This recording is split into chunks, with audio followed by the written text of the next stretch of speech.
Bonjour et bienvenue à tous à cette session de décryptage de l'actualité sociopolitique en République démocratique du Congo. C'est bien le son du tambour. Et nous parlons aujourd'hui de cette sortie de Paul Kagame, le président du Rwanda, qui s'est adressé au Parlement rwandais mercredi 30 novembre 2022 et a évoqué la question de la guerre du M23 qui sévit dans l'est de la RDC. Paul Kagame, moins arrogant comme d'ordinaire, est revenu sur les accusations que porte le gouvernement congolais sur Kigali, accusé de soutenir les rebelles du M23 et d'agresser le Congo-Kinshasa pour s'accaparer de ressources naturelles. Dans son adresse, le président Paul Kagame a dit beaucoup de choses sur la RDC, mais aussi sur le gouvernement, ou mieux sur le président en exercice en République démocratique du Congo. Oui, nous l'avons dit et nous ne cesserons jamais de le dire, les présidents de la sous-région, lorsqu'ils prennent parole pour parler de la RDC, parfois, c'est avec dénigrement, avec moins de courtoisie diplomatique, avec beaucoup de légèreté, avec beaucoup d'arrogance également, comme si tous étaient convaincus des faiblesses que rencontre notre pays. Nous souhaitons justement que cette situation change et c'est ça le travail que devrait faire le gouvernement congolais, c'est lui d'amener les partenaires, les voisins, les dirigeants des pays étrangers, de parler avec respect de la République démocratique du Congo qui est un pays vaste, qui est un grand pays, un pays qui est appelé à jouer un rôle central dans le développement de l'Afrique, un pays moteur pour une nouvelle Afrique qui devrait régner sur le monde. Il faut qu'au niveau gouvernemental, il faut qu'au niveau des dirigeants, que la conscience soit prise et que l'on change aussi la manière dont on parle de nos problèmes et de nos faiblesses en RDC. Parce qu'à force de dire que nous sommes faibles, nous avons une armée désorganisée, une armée infiltrée, les voisins, les autres partenaires, les interlocuteurs nous prennent finalement comme les dindons de la farce. C'est bien le cas avec le président du Burundi qui a pris la parole en début de semaine, en ouverture de la 3e session des pourparlers de Nairobi, lorsqu'il parlait de la RDC avec beaucoup de légèreté. Et c'est aussi le cas du président Paul Kagame qui a pris parole devant son parlement pour se dédouaner des accusations portées contre lui par le gouvernement congolais.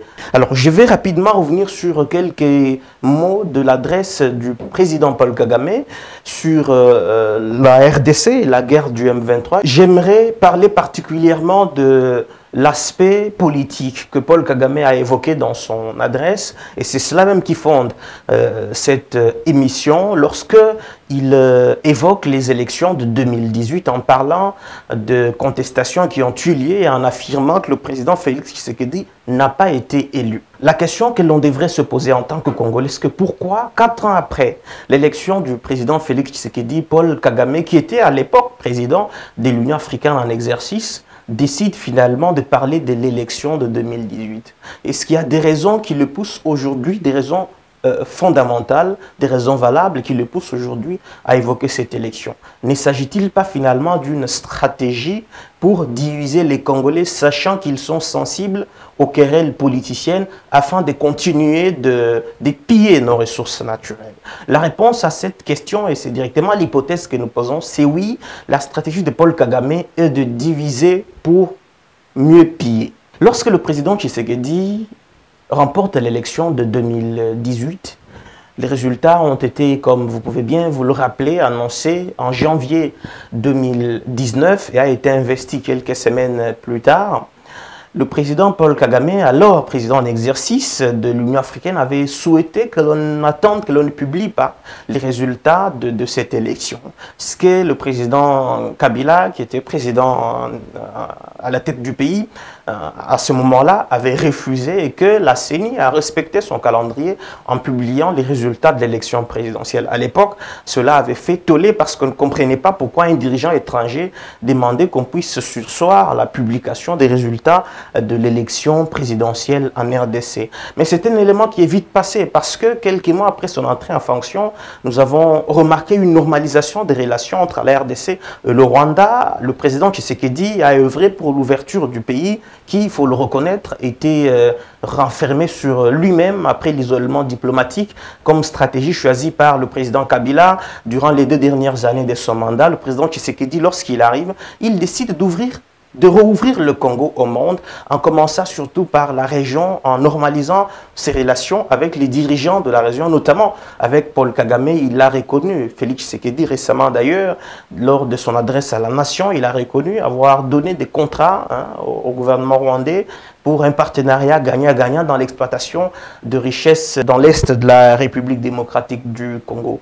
Et donc, jusqu'à là, tout allait très bien parce que tout était calme et que le Rwanda ne trouvait pas de raison pour parler de cette élection. Tout était tranquille, en tout cas jusqu'à là. Et aujourd'hui, parce qu'il y a guerre dans l'Est de la RDC, aujourd'hui, parce que le gouvernement congolais a pris le courage de désigner l'agresseur sans tergiverser, brusquement, 4 ans plus tard, le président Paul Kagame se rappelle qu'il y avait eu élection en 2018 en RDC. Il est clair que Paul Kagame sait pertinemment que dans les milieux politiques congolais, dans les paysages politiques congolais, les acteurs veulent s'accrocher à ce qui plaise finalement à leur passion, plutôt qu'à ce qui doit faire avancer le pays. Paul Kagame sait que 4 ans après l'élection, il y a encore des acteurs en RDC qui continuent de contester les résultats de la présidentielle de 2018. Paul Kagame sait qu'en parlant des élections de 2018, il va s'attirer certains fanatiques au sein de l'opinion nationale congolaise. Et pourquoi il le dit et il le fait? Mais c'est parce qu'il s'est rendu compte qu'à l'appel du président Tshisekedi, les Congolais de tous bords sont plus que mobilisés pour d'abord dénoncer l'agression rwandaise, mais surtout soutenir et appuyer l'armée nationale qui combat l'ennemi dans la partie Est. Lorsqu'il s'est rendu compte, c'est ça notre analyse, lorsque Kagame s'est rendu compte que le président Tshisekedi a réussi le pari de la mobilisation générale des Congolais contre l'agression rwandaise, il s'est choisi un sujet qui peut facilement diviser les Congolais. Et comme vous le savez, les sujets qui passionnent les Congolais, c'est le sujet des élections. Tout simplement parce que tout le monde veut être candidat, tout le monde veut être président de la République, tout le monde veut être député, tout le monde veut être ministre. Il sait que les Congolais, ils aiment les élections. Il sait que les sujets qui les divisent, qui ne les mettra jamais d'accord, c'est les sujets des élections.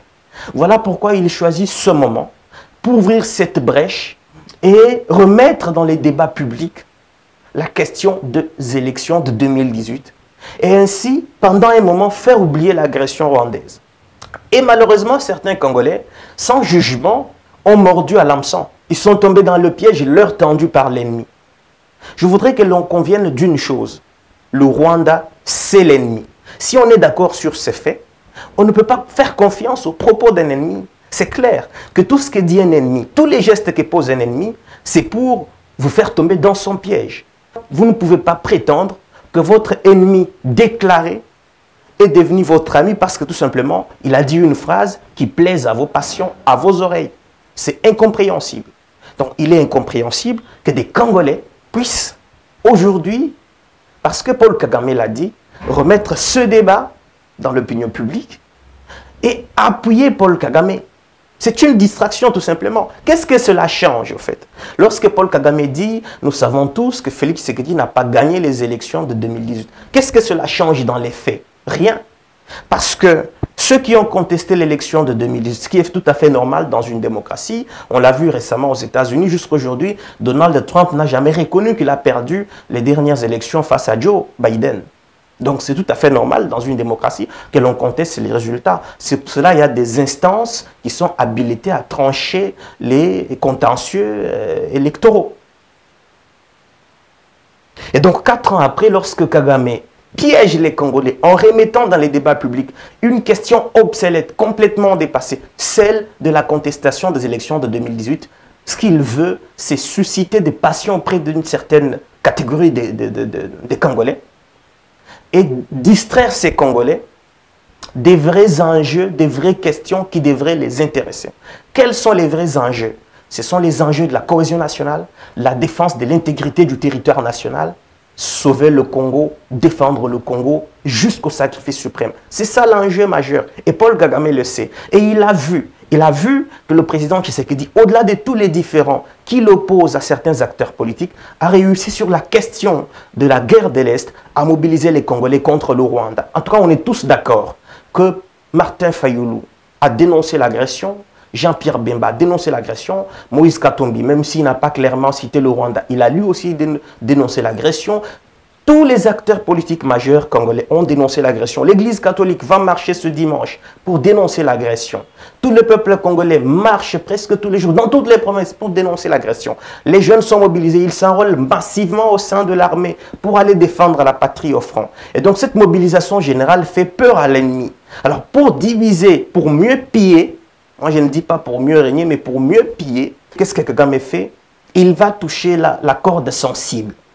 Il va toucher la question qui suscite beaucoup de passion au sein de l'opinion nationale, la question des élections.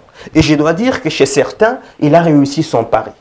Et c'est pour cela que nous faisons cette analyse, pour attirer l'attention des Congolais sur la subtilité, la malice de l'ennemi. On a affaire à un ennemi malin, subtil et très dangereux, qui sait notre jeu et qui l'a compris depuis plusieurs années. Voilà pourquoi, depuis plus de 20 ans, il continue de tuer, de violer, de piller nos ressources. Et donc, si nous l'avons compris, si nous avons compris que c'est un ennemi, quoi qu'il dise, quoi qu'il fasse, en bien ou en mal, il reste un ennemi, c'est avant tout un geste pour son intérêt. Si nous l'avons compris, eh bien, nous ne pouvons pas tomber dans son piège. Et donc, Congolais, soyons vigilants, soyons matures. Je pense qu'il est temps que nous puissions élever notre niveau de pensée, notre niveau de réflexion et voir les choses clairement. Nous sommes en guerre. Nous sommes en guerre contre le Rwanda. Nous sommes en guerre contre les puissances extérieures qui soutiennent le Rwanda. Et donc, nous devons adopter une attitude responsable. Analyser froidement tout ce que dit l'ennemi avant soit de l'appuyer, soit de déconstruire son discours, son propos. Et donc, quelle proposition nous faisons? En cette période, en ce moment, les Congolais doivent plutôt, à l'unanimité, essayer de déconstruire le discours de Paul Kagame. Nous sommes d'accord que les résultats de 2018 ont été contestés, les résultats de la présidentielle. C'est tout à fait normal, nous sommes d'accord. Nous sommes d'accord que la Cour constitutionnelle avait tranché sur la question. Nous sommes d'accord que malgré la décision de la Cour constitutionnelle, il y a encore des acteurs au sein de la classe politique congolaise, en l'occurrence Martin Fayoulou, qui continuent de contester les résultats de cette question. Ça c'est vrai, ça ce sont nos problèmes, c'est à l'interne. Ça ne concerne en rien M. Kagame. Et donc le président rwandais a emprunté les expressions et les phrases que nous utilisons couramment dans notre lexique politique en RDC. Oui, c'est vrai. Notre lexique est rempli des expressions comme glissement, comme élection, comme délai constitutionnel. Il a juste choisi. C'est un fin politicien. C'est un félin, très dangereux. C'est un fin politicien qui a choisi tranquillement ses mots et ses expressions parce qu'il sait construire son discours pour atteindre les passions de certains Congolais. Parce qu'il sait que certains d'entre nous vont au-delà de leur capacité de réflexion, au-delà de leur capacité de penser, vont, au lieu, n'est-ce pas, de faire recours à ces compétences cognitives, vont se passer de leur capacité de réflexion pour s'accrocher à ces expressions qui sont courantes dans notre lexique politique en RDC. Et c'est ce qui est arrivé malheureusement. À travers les réseaux sociaux, nous avons vu des acteurs politiques congolais, des militants des partis politiques en RDC, s'accrocher sur quelques expressions du discours développé par Kagame pour s'en prendre au président de la République, pour s'en prendre aux institutions du pays. Ne cédons pas à la manipulation de l'ennemi. Cette guerre, comme nous l'avons toujours dit, elle se joue sur plusieurs plans. Nous avons la guerre militaire, celle qui se passe au front, au Nord Kivu, mais il y a aussi la guerre des mots, la guerre de communication, la guerre de l'information. C'est ce que l'ennemi fait pour nous démobiliser, pour nous désarticuler davantage, pour empêcher que les Congolais continuent de s'unir autour de l'objectif commun, celui de bouter hors d'état de nuire l'ennemi rwandais. Qu'est-ce que Kagame fait? Il glisse dans l'opinion ce débat désuet, dépassé, complètement inutile à une année des élections pour nous distraire. Parce que nous allons passer une semaine à parler que de ça, de glissement, à parler des élections de 2018. Imaginez vraiment que 4 ans après, il est très malin Paul Kagame, 4 ans après, il remet dans notre débat public les élections de 2018, glissement et tout. Voilà, parce qu'il sait que les Congolais vont perdre une semaine à ça. Et pendant ce temps, qu'est-ce qui se passe au front? Pendant ce temps, on aura oublié la question de la mobilisation générale, de l'enrôlement des jeunes au sein des FRDC. Ouvrons les yeux. Soyons vigilants. Nous devons être un peu plus matures et essayer de voir et lire entre les lignes et comprendre à quel point nous sommes en danger et que nous devons être éveillés. Paul Kagame, il dit non pas qu'il avait remporté, c'est le président Tshisekedi, non pas qu'il avait remporté les premières élections comme nous le savons, donc il essaye de trouver un moyen de reporter les prochaines élections. Je préférerais qu'il utilise d'autres excuses par nous. Vous pensez vraiment que le président Tshisekedi veut faire ça? Je ne sais pas, mais je pense que c'est assez rocambolesque. C'est assez rocambolesque ce discours, de penser que c'est Félix Tshisekedi qui a suscité cette guerre pour reporter les élections. Est-ce qu'il a vraiment besoin que des Congolais meurent et qu'il y ait des milliers de déplacements pour reporter l'élection? Et toutes ces années, depuis 1998, depuis que le Rwanda tue en RDC, depuis que le Rwanda pille et viole en RDC, depuis toutes ces années ici, c'était toujours pour reporter les élections que le Rwanda tuait en RDC. Je pense que si tout le monde réfléchit comme ça, on va facilement déconstruire ce discours mensonger et subtil de l'agresseur Kagame et continuer de parler de l'unité et de la cohésion nationale. Ça devra être l'objectif et ce sont les expressions qui doivent demeurer dans notre lexique en RDC, dans notre lexique politique en RDC, jusqu'à ce que la guerre prenne fin. On peut bien organiser les élections, il n'y a aucun problème par rapport à ça. Il y a eu des élections en 2018, il y avait cette guerre, même si elle n'avait pas la même ampleur. Il y avait eu des élections en 2011, il y avait toujours des groupes armés qui sévissaient dans l'est du pays. Et il y aura élection, nous l'espérons, en 2023. Et nous espérons d'ailleurs qu'avant ces élections, que nos forces armées de la République réussissent de rétablir la paix dans l'est de la RDC. Merci à tous. C'était donc notre analyse sur les propos de Paul Kagame qui a choisi comme stratégie diviser pour mieux piller. Soyons vigilants, restons éveillés parce que le Congo, c'est notre patrimoine commun. Nous devons le défendre, nous devons l'aimer et nous devons être patriotes jusqu'au sacrifice suprême. Passez une agréable journée. Au revoir.